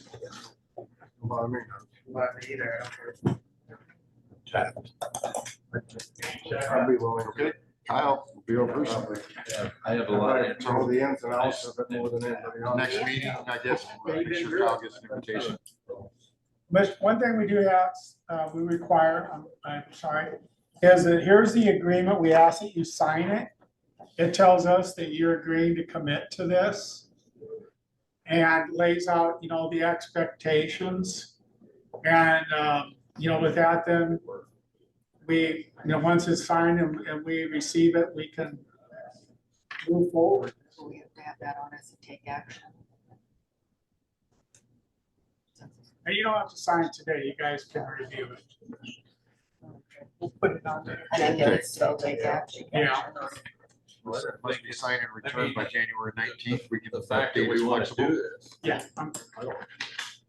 I'm not, there's no question in my mind we want to do this, at least for me. No. Right. I think we need to. approve I'll it on give that to you, agenda. a copy. We'll put it in the board book next Put week. it in the agenda for next week. To- Is it done? I think it's extra. I'll scan it. Yeah. Mail it to you. Yeah, that's I fine. sign it. Yeah, just because it's a holiday, I'm not good. We just usually give everybody a week to do I it. think we need to, there's much left. No, I don't think so either. No, we absolutely have to do it. I mean, we were, last time Kurt was here, there was, I mean, I thought we were, obviously we weren't doing what I thought we were doing. We've done it once. This county's turned this, it has turned this battleship around before, so. Obviously it can be done and it needs to be done. And, And they think tactics and how to reach the mindset. yeah, that's one thing that, thinking back, look, we've, secondary roads department has completely almost rolled over since the last time we've done this. The whole dynamics, I mean, I originally probably the only one left that was there when this, thinking back to 2008 or 9, it's Jack Hargan's about the only one that's left. When we went through this original thought process of changing this Good. mindset, so, You and Jack. you know, I'm not even down there anymore, I'm up But here you now. were the only ones in the But courthouse. you're still So when you around. think about this, what's changed is a lot's changed, you know, so we. Yeah. Good point. The Great. incident review to me is one of the key cogs in this. I agree. You take that serious as soon as possible, and the employee knows, talking to other employees, I'm turning in a work comp claim. There will be one, we're looking at it for the right reasons, to prevent it from happening. Not to penalize. Yeah, it's not to be punitive. It's to figure out what didn't work and how do we fix it. Okay. If we, you know, sometimes there's gonna be an accident. Yeah. You know, those happen 10% of the time. The word wouldn't be in the English language if it didn't happen. Right. But it's when, you know, 90% of your incidents are accidents. That's when you have to sit there and say, whoa, we gotta back up and take a look at this. You know, because it should only be less than 10%. Well, Dean, I appreciate you coming before the board. We'll Thank you have. very much. Thank you, Something signed. appreciate it. You were right about that. Thanks, Steve. Right. Thank you. Thank you. Look forward to working with you. All right, thank you. Kurt, you're up next. All right, hey, man, I apologize. I was out there, I thought, I seen you out in the hall. I don't know. That's no big deal, you'll cover that. when I get done with that. So, I thought you were maybe scared of us. We haven't hit anybody lately. so the property evaluation, did Terry get that to everybody? Yep. That's what we're talking about here. So your policy, the county's policy is on a replacement cost basis. Yep. You know, something happens, we're gonna replace it, like kind quality, you're gonna go on doing business, right? ITAS in the past has come out and done building evaluations, but they've never done one of these property evaluations. This is driven by reinsurance. Reinsurance is saying, if we're gonna be over top of you and you're gonna be over top of them, we wanna make sure it's insurance to value. We're getting enough premium to cover the losses. Okay, so that's where we're at. They went out and looked at items that were over $100,000. These are all items in the secondary roads, which you might imagine. They insure cities as well, and they found out that a lot of your fire engines and things like that are undervalued. You think that every year, everything depreciates? Farm machinery, combines and tractors, and this kind of equipment is actually either holding its own or maybe staying up there, okay? So out of those 32 items, I think that they looked at over 100,000. Previously, you would have had replacement cost. You're gonna get a new one, okay? Now they're saying you have a choice. You can pay more premium and get it back up to replacement cost. And that's, in my opinion, the best way to do it. But budget-wise, maybe it isn't. You can do stated amount, and they'll let you pick and choose which items you want to have replacement costs, which is unique to most companies. They'll either say it's replacement cost or it's actual cash value. And when I say stated amount, that's I use the example of a collector car. We don't know what we could go buy a 1955 mint condition Camaro at because they don't sell them anymore, right? But you can do a stated amount. Say, I paid 55,000. If that thing gets wrecked, you give me a check for 55. That's pretty easy, right? So you can choose some of these as stated amount, some at replacement cost, okay? If I cut to the bottom of these columns, they're asking you to raise those items $3.8 million, and they're asking you to pay $11,404 a year to do that. But maybe you don't want to do that based on budget. 11,404 more than we were paying That's previously. exactly right, yeah. And then there's a little comment in there about there will be a 2% inflation guard associated this year. They're not gonna say, if you move those up and we're gonna do 2,000 or 2%, they're not gonna do a double whammy on you this year. Okay. There Makes are some sense. things we brought up, like two trade-offs we don't have to use. Yep. Why do we want to have replacement on something that's. That'd be a perfect example of, okay, so let me back up to, your policy is a July 1st to July 1st. Here in about a month, as Terry knows, we'll get what's called an anniversary supplement. We'll send it up here and you find it out to your department heads. But for this one, let's take a good look at this. Just because that company said you need 200,000 more on that one, is that what you want? Yeah. You know, maybe not. 2008 Caterpillar jumps out right away. Yeah, $11,000. What I would say, Gene, is when I looked at that list, your last 5 years, 20 to 25, you look at those line items, they're pretty close because when you added it, you gave us the price and then maybe it's checked down from there. Every year, Chuck and Paul would look at this anniversary supplement, and they would say, piece of shit, we can, we don't need that much. Yeah. Here's a new look. They went out and looked at this. Doesn't mean they say you have to do that. But at the time of the loss, the last thing I want or you want is that you think it's worth 400,000 and it's not. So what's our total premium cost on an annual basis? Do you know? But I can get it. And then find out what our claim history has been over the last And that's a 3 to great way 5 to look years. at it. These big motor graders going, what's the chance of a car hitting them and damage? Is it a fire? Is it Right. vandalism where somebody pours oil in the gas tank? Both covered perils. Has it ever happened? So then are you that concerned? Right. I guess that's what. Sometimes this falls into risk management. Self-insure a little bit. And that's Exactly. what Paul and Chuck, I think, essentially did and got us down to here. Now, one time that I've been around that they've come out and they're taking a look at it, but they're alerting you to the fact that your choice now. But just know that if there's a loss on one of these pieces, they're telling you what they're gonna pay you, I think, and you have that I option. agree, some of these, maybe 2019 on back, we accept a higher risk. But, Yeah. You know, Well, the great old, we're always looking for an excuse to not they replace just need to that. be shoved in the river. I mean, that's something. I mean, It'll let you take a good there's really look. no value It's to an them anyway. independent company that came in and said, Right. Craig, maybe a couple of these sit down with Ben. What's that? Maybe we need a couple of us need to sit down with Ben and go over these. I think the values are probably right. The 2025 value was, other than the grade old, I mean, I don't know whether it cost 308,000. If I could find somebody to give me 308,000 for both of them right now, they'd be gone.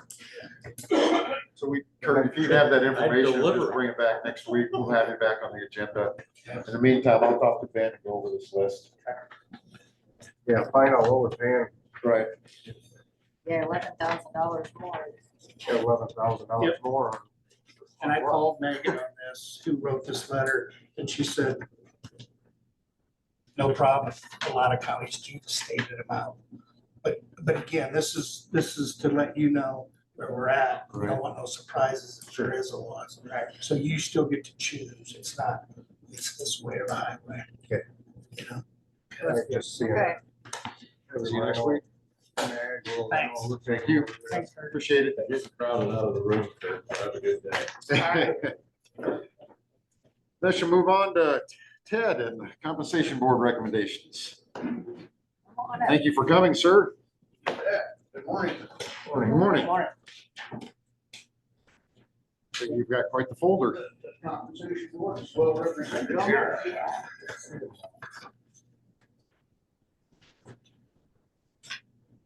Right. The Crawford County Compensation Board met on December 29th, 2025 at 8:30 a.m. Members of the Compensation Board members are myself, Ted Leesman, and Paul Osman, Board of Supervisors representative, Chuck Downey representing the sheriff, Len Barn Grover representing the county attorney, Steve Ballmer representing the auditor, Don Lyons representing the recorder, and Corey Kernan representing the treasurer. All members of the Compensation Board had received the Iowa State Association of Counties Salary Survey report. This report listed the salaries of elected department heads in the 5 counties larger in population and the 5 counties smaller in population in Crawford County. The board members representing their departments looked at several counties that were comparable in size to Crawford County, either larger or smaller in population than our county. But this was not the only thing that the board representatives looked at. Their worksheets with the recommendations are enclosed in your packets, which I will pass out. To summarize that, the current salary of the county treasurer is $72,259. It was recommended that an increase of $12,000, bringing the new salary to $84,259. And those worksheets are attached, are enclosed in your packet. The current salary of the county auditor is $72,259. It was recommended that an increase of $12,000 be made, bringing the new salary to $84,259. The current salary of the county recorder is $72,259. It was recommended that an increase of $12,000 be made, bringing the new salary to $84,259. Worksheet is enclosed. The current salary for the county supervisors is $34,531. It was recommended an increase of $7,600, bringing the new salaries to $42,131 with a $750 stipend for the chairperson. The representative for the county attorney advised that even though the annual salary is above the average, we as a board should consider the additional worksheet that our county attorney has to perform. Also, the attorneys in private sector would be making more money due to their higher dollar per hour charge. It was recommended a $17,525 increase, bringing the new salary to $150,000. And that worksheet is also enclosed in the package. The current salary for the county sheriff is $103,979. Due to the requirements of the Back to Blue law, there are several different factors in the comparables that will make it somewhat difficult to come up with an exact average salary. But it was recommended a $28,000 increase, bringing the new salary to $131,979. And that worksheet will be enclosed, or is enclosed. A motion was made, seconded, and approved to advance the above recommendations to the Board of Supervisors. In conclusion, the Crawford County Compensation Board is made up of 7 very civic-minded individuals who spend a considerable amount of time studying all the information presented to them to come up with what the majority feels is a fair recommendation. Regards, Ted Leesman, current chairman of the Crawford County Compensation Board. And I have packets. That's yours. That you can take, and I know there's quite a bit there you can take and study at your leisure over a period of time. That is my report.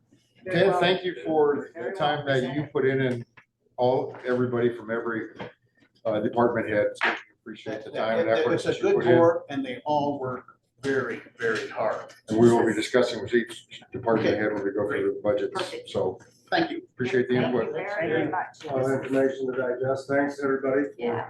Working together or whatever. Yeah. Digest. I got some stuff to read.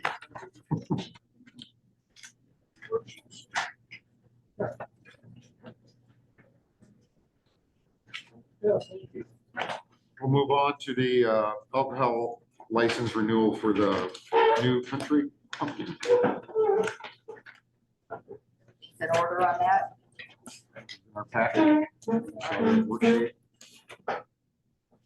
Motion that we approve the renewal of the. Second. Motion and second by Ty. Any further discussion? Roll calls in favor, say aye. Aye. Motion carries.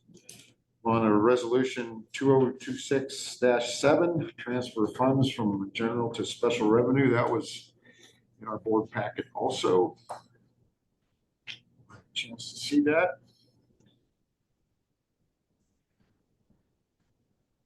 Is there a motion? Is that you, Dave? Motion by Dave.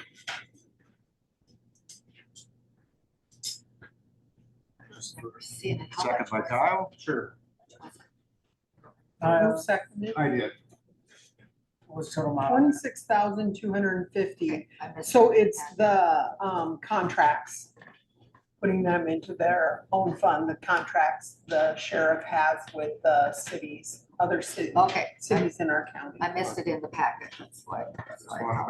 I just wanted that set just for transparency. Any further discussion? No. No, well, roll calls in favor, say aye. The resolution. Oh, resolution, we'll go around. Kyle. Aye. Dave. Yeah. Jean. Aye. Ty. Chair votes aye. Motion carries. Gail Coes has agreed to serve again on the zoning commission until 2029. I'll make a motion of that reappointment. Second. Motion and a second by Ty. Any further discussion? That's attend the meeting, so that's good. Not will have, and Gail was very happy if we could get someone like Scott Bruce to serve on zoning commission also. So All right. we'll be happy about that. Good What's that? Oh, and just meeting some of the, I don't know about so much of the, some of the requirements that background, not necessarily a farmer, but just knowledge of some of these land values and such. that Right. Scott possesses through his history of ag banking and ag lending. I think he should build pretty. We'll pretty have that well. on the agenda next week. So any further discussion? We have a motion and a second to reappoint Gail. Now we'll roll call. So in favor, say aye. Aye. Motion carries. Move on to proclamation for Crawford County Day. I'd like to thank Amy Piper for putting this together. We're having a open house from 2 to 4 downstairs in the conference room. And so it's just a come and go event from 2 to 4. So if anybody can make it, they can. And I'm just going to read aloud the proclamation for everyone. And this is just proclaiming January 25th, 2026 is Crawford County Day. This is commemorating the 175th anniversary of Crawford County. So Crawford County is 175 years old on Thursday. Whereas Crawford County, Iowa was officially established on January 15th, 1851, and has since grown into a vibrant, diverse, and resilient community shaped by agriculture, industry, small business, and generations of hardworking residents. And whereas for 175 years, the people of Crawford County have demonstrated strength, innovation, and community spirit, contributing to the cultural, economic, and historical development of Western Iowa. And whereas the county's heritage reflects the stories of early settlers, immigrant families, military veterans, educators, public servants, and community leaders who helped build and sustain Crawford County. And whereas 2026 marks the 175th anniversary of Crawford County, providing a meaningful opportunity to honor the past, celebrate the present, and inspire a strong and prosperous future.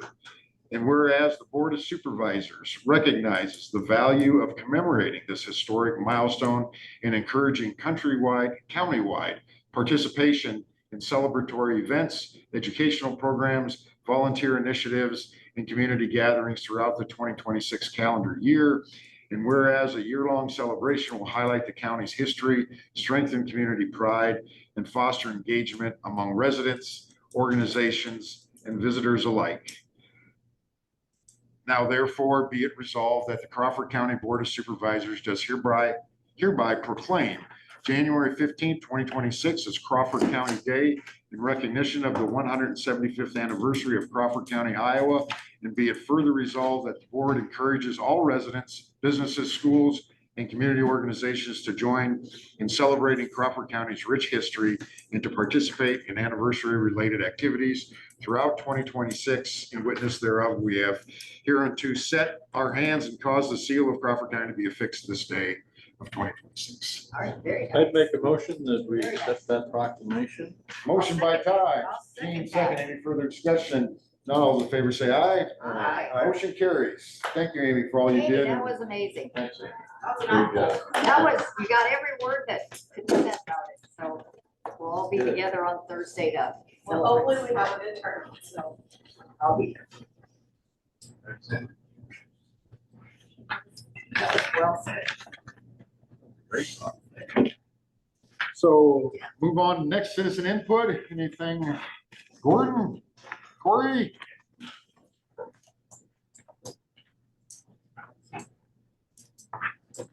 Prepared to have classes, bear with me. Don't mind.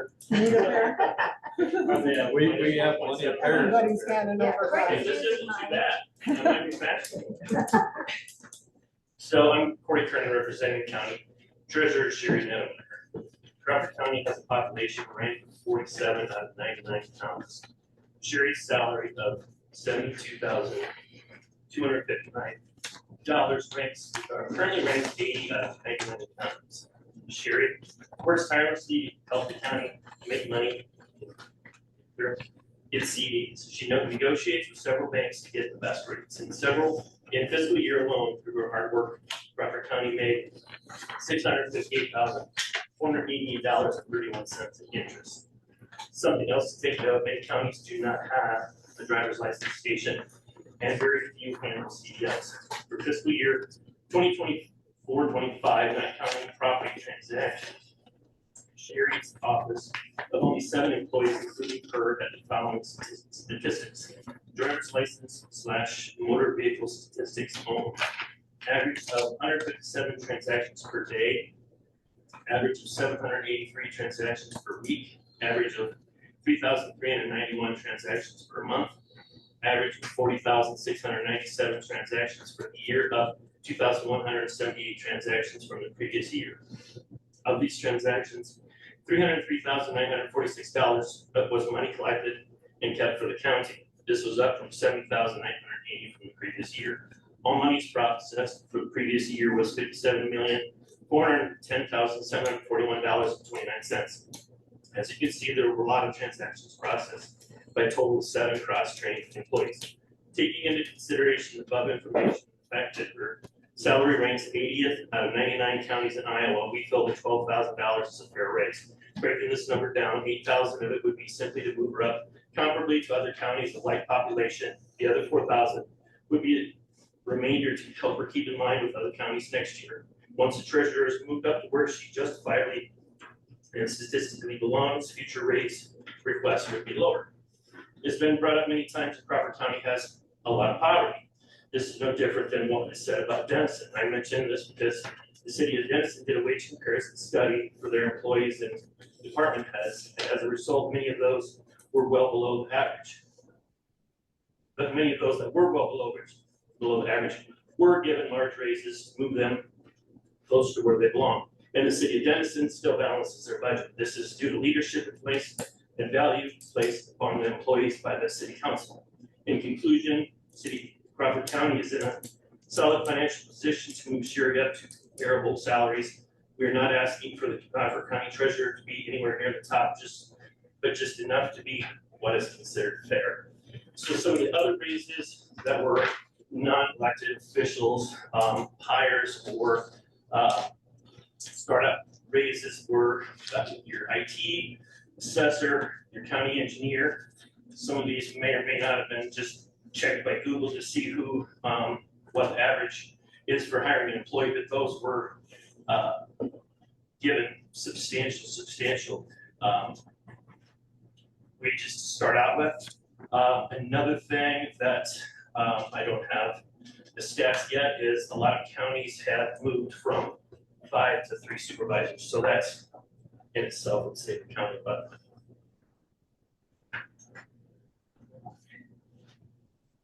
Thank you, Corey. Anybody have any questions or anything for Corey? Anybody else that is in here, I guess, since we're having citizens input that would like to? Yeah, I do. And I want to, and this is all my write-up. I didn't bring my write-up. I'm not going to read it for you. But I think when we consider salaries, we also need to consider workload. In the counties that were provided, the information provided by ISAC, it gave the 5 counties up and down, all right? Those numbers are deceiving in the sense that half of those counties are part-time county attorneys, not full-time county attorneys. So the salary comparisons haven't changed. So I took comparisons from another county, which is similar in workload and size to Crawford, which was Dickinson County. And then I also took in what federal prosecutors get, as well as what private attorneys charge and are paid. And in looking at all of that information, our county attorneys way underpaid. The amount of work that they do here and the amount of work that he, not just as the criminal court, but also for the county, the board supervisors, he's grossly underpaid. He makes about $67 an hour. Private attorneys will make $250 an hour. So I just give you a little bit of a comparison of how underpaid he is. And I've said this before, if you want to keep a quality county attorney, you have to pay them, all right? We've had county attorneys in the past that weren't quality, and it ended up in a disaster. So we definitely need to take a look at raising his salary and making it more equitable to him for what he does. So Thank you, Glenn. Any other questions for Glenn or Chuck? Did you want to? Yes, thank you, Jake. I represent the Sheriff's Department, Chuck County, and you've got my packet. I'm not going to go through everything in there. The only thing I'll say is when we met in the end of December, we all agreed, all us comp board members in here, and we agreed to the salaries. So I mean, you know, the 12,000 county attorneys will have been higher. Roger is the highest one or whatever. But the thing is with Roger is, and I know you guys have talked about this numerous times, back to blue line, it's a law. And there's a lot of counties, and like Glenn said, when I reviewed counties, yeah, I did 5 above, 5 below. I also reviewed how many deputies were actually working that county, where we have a lot of stuff going on here. I mean, unfortunately, we are in an area, and I used to work in this area when I was a state trooper. bad people seem to come to Crawford County. I don't know what it is, but the Crawford County Health Employees is probably gonna have a lot of business because the jail, because we've got a lot of bad people. With that being said, we need to boost our salary up of our sheriff so he can in turn boost the salary of his deputies up, because the city of Denison, a top-down city of Denison police officer makes more money than what a top-down sheriff's department makes. And the sheriff's department has more responsibility in what they do. So we need to boost his pay up so we can boost the deputies' pay up. And Roger's work, I mean, you know, in my comparison of what he has done in the last year, there's a lot of stats in there. The sheriff's department, Chief Deputy Meadows was outside the door here or whatever. The sheriff's department is more active than what past people have been and all that kind of stuff. So we need to start paying for what it's worth. What Corey said and what Glenn said is too, we need to play catch up now. So in the future, maybe we go back to the 3, 4, 5% pay raises or whatever. And that's just not this. This is also, you know, you guys had comp board representatives too with Paul and Ted. You guys are well below the average too, or whatever. So, I mean, I know it's hard when you talk about raising your own salary because that's what you guys are essentially doing on board of supervisors, but yet you guys are well below what the average is too. So we just ask you to consider it and get us up to where everybody should be. And then in the future, then we're start, you know, looking at 3, 4, 5% pay raises. And that's normally what, you know, most city, county, and state, federal government workers are getting here recently is anywhere between 2 and 5%. So that's what we'd be looking at in the future. So I thank you for your time. Thank you for all you did. Yeah, thank you for all your effort. Anybody else? Anything come before the board?